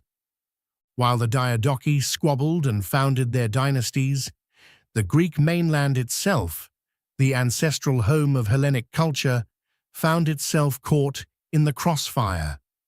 The Antigonid kings of Macedon frequently sought to reassert their control over the Greek city-states, which, despite their weakened state, still yearned for their cherished independence. This led to a series of intermittent conflicts, with some cities forming leagues, like the Aetolian League and the Achaean League, to resist Macedonian domination. These leagues were attempts at a broader federalism, a kind of ancient Greek version of the European Union, albeit with significantly more direct military confrontation. They struggled to maintain their autonomy, often looking to external powers for support, a practice that would ultimately prove to be their undoing. Historians still argue whether the Greek city-states were truly capable of regaining meaningful independence, or if their fate was sealed by the rise of larger, more powerful kingdoms. And speaking of external powers, a new player was quietly, but inexorably, rising in the West, the Roman Republic. Initially, Rome was just one of many city-states in central Italy, a plucky, pragmatic republic with a formidable army and an almost obsessive focus on civic duty and law. But through a combination of relentless military expansion, shrewd political organization, and an almost superhuman ability to bounce back from defeat, Rome gradually consolidated its control over the Italian peninsula. As the Hellenistic kingdoms continued their internecine squabbles, Rome's shadow lengthened across the Adriatic Sea. The first direct interactions between Rome and the Greek world were not always hostile. Greek cities in southern Italy had long-standing ties with the mainland, and the Romans initially came into contact with them through trade and eventually conflict. The Pyrrhic War in the early 3rd century BCE, where the Greek king Pyrrhus of Epirus famously inflicted Pyrrhic victories achieved at ruinous cost, on the Romans, showed the military prowess of the Hellenistic armies but also highlighted Rome's indomitable spirit. Pyrrhus famously remarked, "One more such victory, and I am undone." He clearly didn't understand the Roman ability to just keep coming back, like a particularly persistent mosquito. As the 2nd century BCE dawned, the Romans began to intervene more directly in the affairs of the Greek East. They were often invited in by smaller Greek states seeking protection from the larger Hellenistic kingdoms, particularly the Antigonids of Macedon and the Seleucids. Rome, ever eager to expand its influence and secure its borders, readily accepted these invitations, portraying themselves as the liberators of Greek freedom. This was, of course, a carefully constructed illusion. Rome wasn't interested in Greek freedom for its own sake. It was interested in extending its own power. The Macedonian Wars saw Rome systematically dismantle the Antigonid kingdom of Macedon. Key battles like Cynocephalae, 197 BCE, and Pydna, 168 BCE, decisively defeated the Macedonian phalanx, demonstrating the superiority of the flexible Roman legionary system. After Pydna, Macedon was completely subjugated, divided into 4 client republics, and eventually annexed as a Roman province. The remaining Greek city-states, which had often sided with or against Rome, depending on their immediate interests, soon realized the true nature of their liberator. The final nail in the coffin for Greek political independence came with the Aegean War in 146 BCE. The Achaean League, in a last, desperate attempt to assert its independence, foolishly provoked Rome. The Romans swiftly crushed the rebellion, famously destroying the city of Corinth as a brutal warning to any other aspiring rebels. This act effectively marked the end of Greek political autonomy. While Greek culture continued to thrive under Roman rule, contributing immensely to Roman art, philosophy, and education, often humorously summarized as Greece, once conquered its rude conqueror. The era of independent Greek city-states and powerful Hellenistic kingdoms was over. The Mediterranean was now, for all intents and purposes, a Roman lake, and Greece itself became the Roman province of Achaea. The stage was set for a new kind of empire, one that would absorb and disseminate the Hellenic legacy on an even grander scale. The Roman conquest of Greece and the Hellenistic kingdoms wasn't an endpoint for Greek civilization, but rather a profound transformation. While political independence vanished, the vibrant intellectual and artistic spirit of Greece, far from being extinguished, permeated the very fabric of the Roman world.